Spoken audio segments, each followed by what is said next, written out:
सोचिए अगर पूरी दुनिया की वैश्विक भाषा अंग्रेजी नहीं बल्कि संस्कृत होती तो अमेरिका से लेकर जापान तक सब लोग हेलो की जगह नमस्ते बोल रहे होते। और ईमेल डियर सर से नहीं बल्कि प्रिय महोदय से शुरू हो रहे होते। हाँ, और गूगल असिस्टेंट या सिरी भी शायद ज्यादा विनम्रता से जवाब देते संस्कृत में। कैसे? कुछ ऐसा, आज्ञापयतु भवतः प्रश्न किमस्ति। यानी आज्ञा दीजिए, आपका सवाल क्या है? बिल्कुल। सुनने में ये किसी सांस्कृतिक कल्पना जैसा लगता है ना? हाँ, लगता तो है, लेकिन जब हम इस एक विचार की गहराई में उतरते हैं तो ये सिर्फ भाषा बदलने की बात नहीं रह जाती। सही, इसके अंदर तो टेक्नोलॉजी, समाज, शिक्षा, यहाँ तक कि हमारे सोचने का पूरा तरीका और वैश्विक शक्ति की राजनीति का एक बहुत गहरा मिश्रण छिपा है। बिल्कुल।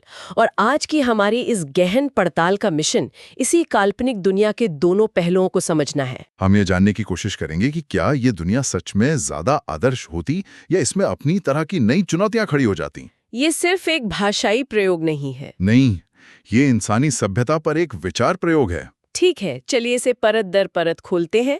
सबसे पहले सकारात्मक पहलुओं पर नजर डालते हैं। एक आदर्श दुनिया की कल्पना। संस्कृत को अक्सर एक वैज्ञानिक भाषा कहा जाता है। अब ये शब्द बहुत इस्तेमाल होता है, पर इसका असली मतलब क्या है? देखिए, इसमें जो सबसे अनोखी बात है वो है इसका व्यवस्थित व्याकरण। पाणिनि की अष्टाध्यायी। हाँ, वही। ये कोई साधारण व्याकरण की किताब नहीं है। इसकी तुलना आज की आधुनिक कंप्यूटर एल्गोरिथम से की जाती है। अच्छा? इसमें लगभग 4000 नियम हैं जो एक दूसरे से ऐसे जुड़े हैं कि आप किसी भी शब्द को उसकी जड़ से बनाकर उसके सही रूप तक पहुंच सकते हैं। हर ध्वनि का एक निश्चित मतलब है। ठीक है, तो आप कह रहे हैं कि इसका असर आर्टिफिशियल इंटेलिजेंस यानी एआई पे पड़ता, लेकिन कैसे?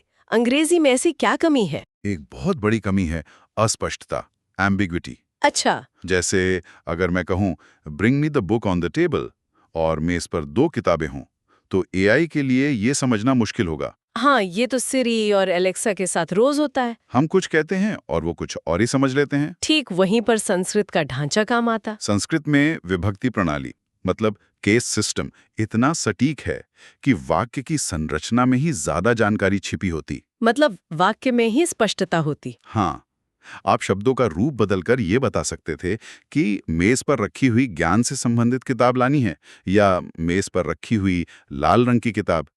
एआई के लिए भाषा को समझना शायद ज्यादा आसान हो जाता। मशीनें हमारी बात बेहतर समझती क्योंकि भाषा में गणित जैसी सटीकता होती। बिल्कुल। ये तो हुआ तकनीकी पहलू जो वाकई दिलचस्प है, पर मुझे लगता है कि असली बदलाव तो समाज और संस्कृति के स्तर पर आता।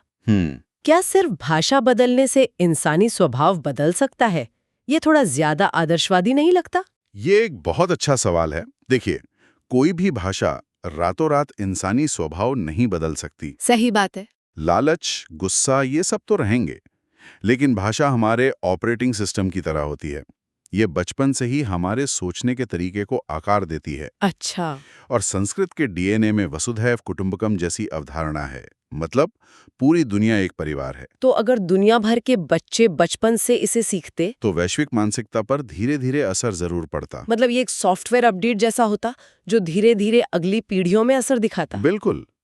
मेरा देश पहले वाली सोच शायद कम होती और सहयोग की भावना को ज्यादा बढ़ावा मिलता। और संस्कृत साहित्य के जो मूल तत्व हैं, जैसे प्रकृति, संतुलन और धर्म की अवधारणा। हाँ, और धर्म का मतलब यहाँ रिलीजन नहीं है। नहीं है ना? इसका मतलब तो कर्तव्य और नैतिकता से है। बिल्कुल, ये एक बहुत गहरी अवधारणा है। अगर ये वैश्विक विमर्श का हिस्सा बन जाती तो हम सफलता को सिर्फ पैसे या ताकत से नहीं मापते। हम शायद पूछते, क्या आप अपना धर्म निभा रहे हैं? मतलब क्या आप अपनी जिम्मेदारियां पूरी कर रहे हैं? कॉर्पोरेट जगत में भी वर्क लाइफ बैलेंस की जगह वर्क लाइफ संतुलन पर बात होती। और मैं कल्पना कर रही हूँ कि योग और ध्यान भारतीय निर्यात या कोई अनोखी चीज नहीं होते, बल्कि दुनिया भर के स्कूलों में गणित और विज्ञान की तरह ही सामान्य पाठ्यक्रम का हिस्सा होते। मानसिक स्वास्थ्य पर होने वाली बातचीत भी शायद आज से कहीं ज्यादा गहरी होती। और अगर हम इसे और बड़ी तस्वीर में देखें तो ज्ञान प्रणालियों में एक क्रांतिकारी बदलाव आता। जैसे आयुर्वेद, योग दर्शन और भारतीय गणित, जिसमें शून्य और दशमलव प्रणाली शामिल हैं, ये सब वैकल्पिक ज्ञान नहीं लेते। ये मुख्य धारा का हिस्सा होते। हाँ, आज हम सदियों से एक पश्चिमी दृष्टिकोण से दुनिया को देख रहे हैं, वो बदल जाता। मतलब स्कूलों की किताबों में जहां न्यूटन ने गुरुत्वाकर्षण की खोज की लिखा होता, वहीं शायद ये भी लिखा होता कि आर्यभट्ट ने सदियों पहले बताया था कि पृथ्वी अपनी धुरी पर घूमती है। ये तो वैश्विक शक्ति संतुलन को भी बदल देता। ज्ञान का केंद्र पश्चिम से हटकर पूर्व की ओर आ जाता। और रोजमर्रा की जिंदगी तो और भी मजेदार हो जाती। हाँ, मैं तो सोच रही थी कि हॉलीवुड की ब्लॉकबस्टर फिल्मों के नाम संस्कृत में होते। स्टार वॉर्स शायद नक्षत्र युद्धम कहलाता। और जुरासिक पार्क का नाम प्राग ऐतिहासिक उद्यानम होता। और सोचिए, रैप म्यूजिक में हिप हॉप बीट्स पर श्लोकों की लय होती। फुटबॉल स्टेडियम में फैंस गोल होने पर गोल की जगह शायद एक साथ मिलके जया तू चिल्ला रहे होते। ये सुनने में तो मजेदार है, लेकिन इसका एक गहरा असर भी होता। कहा जाता है कि अंग्रेजी ने दुनिया को तेज और सीधा बना दिया है। Time is money, get to the point वाली सोच। हाँ, और संस्कृत शायद दुनिया को थोड़ा धीमा, विचारशील और स्तरित संचार सिखाती। लोग बोलने से पहले ज्यादा सोचते। शायद क्योंकि संस्कृत में एक सुंदर वाक्य बनाने के लिए व्याकरण और संरचना पर ध्यान देना पड़ता है। हो सकता है ट्विटर पे झगड़े भी कम होते। शायद किसी को अपमानित करने के लिए भी व्याकरण के नियमों का पालन करना पड़ता। तो ये तो हुई एक आदर्श दुनिया की तस्वीर। ज्यादा संरचित, ज्यादा दार्शनिक और शायद ज्यादा संतुलित। हालांकि मुझे लगता है कि इस आदर्श तस्वीर को हकीकत में बदलना शायद इतना आसान नहीं होता। आप बिल्कुल सही जगह पर पहुंची हैं, क्योंकि हर सिक्के का दूसरा पहलू भी होता है। और यहीं पर चुनौतियां सामने आती हैं। सबसे पहली और सबसे बड़ी चुनौती तो पहुंच और असमानता की होती है ना? बिल्कुल। संस्कृत कोई आसान भाषा नहीं है। रोजमर्रा के इस्तेमाल के लिए ये बहुत जटिल है, खासकर उन लोगों के लिए जिनकी ये मातृभाषा नहीं है। हाँ, इसका व्याकरण, जिसमें शब्दों के रूप, विभक्ति, लिंग और वचन के हिसाब से बदलते रहते हैं, नए सीखने वालों के लिए एक पहाड़ जैसा हो सकता है। तो अगर ये पूरी दुनिया पे थोपी जाती तो करोड़ों लोग वैसे ही संघर्ष करते जैसे आज अंग्रेजी के साथ करते हैं। सही, मतलब हम सिर्फ इंग्लिश प्रिविलेज को संस्कृत प्रिविलेज से बदल रहे होते हैं। बिल्कुल। शिक्षित और अमीर परिवारों के बच्चे अच्छी संस्कृत सीखकर आगे निकल जाते, हाँ। और बाकी लोग पीछे रह जाते। भाषा बदल जाती, लेकिन समाज का ढांचा और असमानता की समस्या वैसी की वैसी रहती। और ये सिर्फ व्यक्तियों के बीच की असमानता नहीं होती, ये संस्कृतियों के बीच भी एक नई खाई पैदा करती। इससे सांस्कृतिक प्रभुत्व का सवाल उठता है। हाँ। अगर संस्कृत वैश्विक भाषा बन जाती तो क्या बाकी संस्कृतियों को ऐसा महसूस नहीं होता कि उनकी अपनी पहचान, उनकी आवाज दब रही है? जैसे आज बहुत से लोग महसूस करते हैं कि अंग्रेजी के दबदबे ने उनकी स्थानीय भाषाओं को कमजोर कर दिया है। बिल्कुल। लोग कहते, हमारी कहानियां, हमारे मुहावरे कहाँ गए? वैसा ही डर संस्कृत को लेकर भी होता। क्योंकि भाषा सिर्फ संवाद का माध्यम नहीं है। नहीं, वो भावनाओं, इतिहास, गीतों, चुटकुलों और लोरियों का घर होती है। कई बातें सिर्फ अपनी मातृभाषा में ही कही जा सकती हैं। जैसे सोचिए, एक पंजाबी माँ अपने बच्चे को संस्कृत में लोरी सुना रही है। उसमें वो बात नहीं आ सकती जो चंदा मामा दूर के में है। सही बात है। अगर हर जगह संस्कृत हावी हो जाती तो हजारों छोटी क्षेत्रीय भाषाएं और संस्कृतियां धीरे धीरे खत्म हो जाती। तो एक तरफ वैश्विक एकता का सपना होता, और दूसरी तरफ स्थानीय विविधता का भयानक नुकसान। ये तो बहुत बड़ी कीमत होती। और अभी तो हमने इसके व्यावहारिक और राजनीतिक पहलुओं की बात ही नहीं की है। जैसे कि लिपि। हाँ, पहली चुनौती तो लिपि की ही आती। संस्कृत पारंपरिक रूप से देवनागरी लिपि में लिखी जाती है, लेकिन इसे वैश्विक स्तर पर अपनाने में मुश्किल होती। क्या कीबोर्ड का डिजाइन बदलना पड़ता?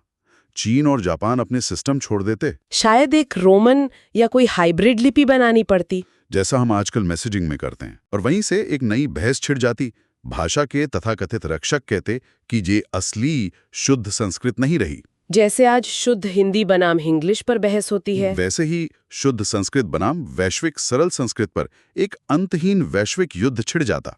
और शक्ति की राजनीति को तो हम भूल ही नहीं सकते। बिल्कुल नहीं। जिन देशों की सांस्कृतिक विरासत में संस्कृत शामिल है, जैसे भारत और नेपाल, उनका वैश्विक प्रभाव अचानक से कई गुना बढ़ जाता। और दूसरे देश इसे एक तटस्थ भाषा के तौर पर कभी स्वीकार नहीं करते। वो कहते कि इस भाषा के साथ एक खास सभ्यता, एक खास विश्व दृष्टिकोण का बोझ भी आता है। संयुक्त राष्ट्र में बहसें होती कि क्या भाषा के साथ कोई छिपी हुई विचारधारा भी आ रही है। जैसे हमने धर्म शब्द की बात की थी। हाँ, अगर ये वैश्विक कानून का हिस्सा बन जाता तो हर देश इसकी अपनी अपनी व्याख्या करता। अमेरिका इसे नैतिक कर्तव्य समझता, सऊदी अरब इसे मजहब, और चीन शायद इसे सामाजिक व्यवस्था कहता।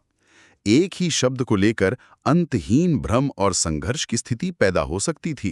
तो मतलब जहां एक तरफ ये तकनीकी स्पष्टता लाती, वहीं दूसरी तरफ ये सांस्कृतिक और राजनीतिक भ्रम भी पैदा कर सकती थी। ये एक दोधारी तलवार है।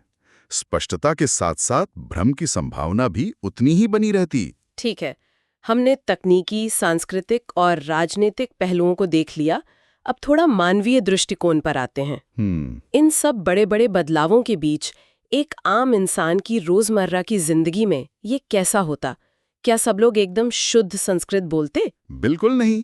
रोजमर्रा की जिंदगी में तो काफी मजेदार गलतियां होती। अच्छा। कल्पना कीजिए कि ब्राजील का कोई पर्यटक जापान में किसी दुकानदार से संस्कृत में बात करने की कोशिश कर रहा है और उसने क्रिया का गलत रूप इस्तेमाल कर दिया और अर्थ का अनर्थ हो सकता था। इस पर तो मीम्स भी बनते, जैसे जब आप संस्कृत में कहना चाहते थे मैं आपका सम्मान करती हूँ, अहम भवतः सम्मानम करोमि, लेकिन गलती से कह दिया मैं आपको आज्ञा देती हूँ।